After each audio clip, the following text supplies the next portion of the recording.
3 to verse 4. Jerusalem is built as a city that is compact together, where the tribes go up, the tribes of the Lord, to the testimony of Israel, to give thanks to the name of the Lord.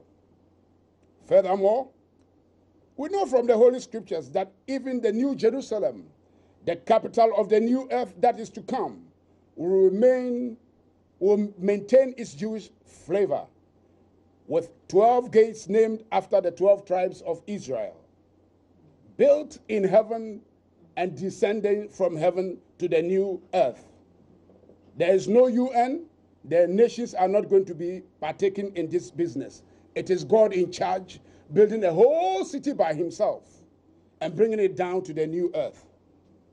So as for us as Christians, the people of the book, as we are called by other religions, Jerusalem has been, still is, and must, and shall remain the undivided, eternal capital of the Jewish people, and that is the truth.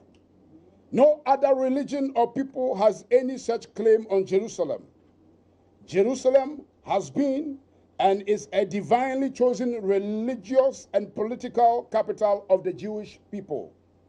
It has never been the capital of any other nation or people or religion. In fact, Jerusalem occurs more than 800 times in the Bible.